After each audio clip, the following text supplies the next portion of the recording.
Once there was a man who successfully crossed a mighty and high waterfall. What's amazing about the story is that this man didn't simply cross the waterfall using a boat or a bridge, but he crossed the waterfall using a tightrope. The man isn't just a tightrope walker, but he is truly a master of his craft. Thousands of people from both local and abroad gathered together just to witness his death-defying stunt. In some instances, he would walk across the waterfall on a bicycle or stilts. He also walked blindfolded and in the dark. He even brought a stove in the middle of the rope and cooked his breakfast there. That's how talented this man was. One day he brought a wheelbarrow to him and put a sack of potato in it. He successfully pushed the heavy wheelbarrow across the waterfall. The crowd actually loved it.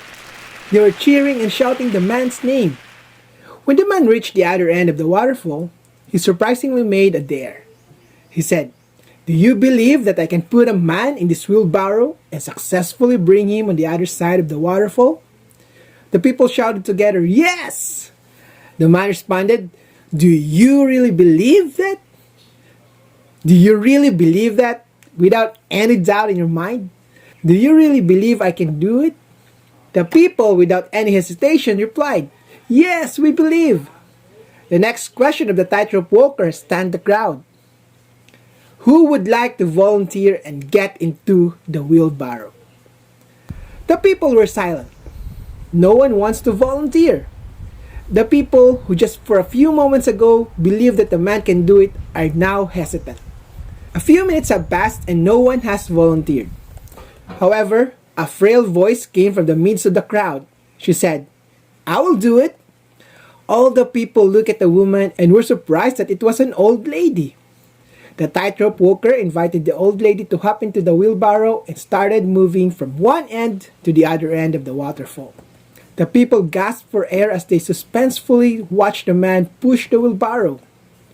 After a few minutes of thrill, the man had successfully brought the old lady to the other side of the waterfall.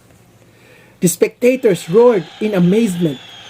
They came to realize that the man can truly bring anyone safely to the other side of the waterfall. And by the way, the old lady who volunteered, it was actually the mother of the tightrope walker.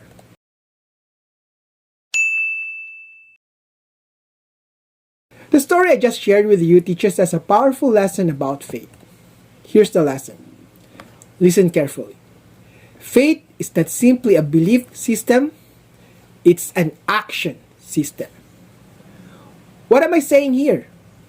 I'm saying that true, genuine, and living faith isn't simply a warm, fuzzy feeling. It's more than that. It is something that actually affects your way of thinking, speaking, and acting. In short, it should change all aspects of your life. If it doesn't, then let me tell you, your faith is dead. In the book of Jacob, or more popularly known by most as James, we read a revealing passage that shows us what true faith really is. We read in James 2 verse 14, "What does it profit, my brethren, if someone says his faith but does not have works? Can faith save him?" James was asking an important question. He was saying that if you are claiming you have faith but you don't couple it with action, can that faith save you? Obviously, the answer is no. In our story, the audience has faith in the tightrope walker. However, when the man asked them to hop into the wheelbarrow, no one wanted to step in.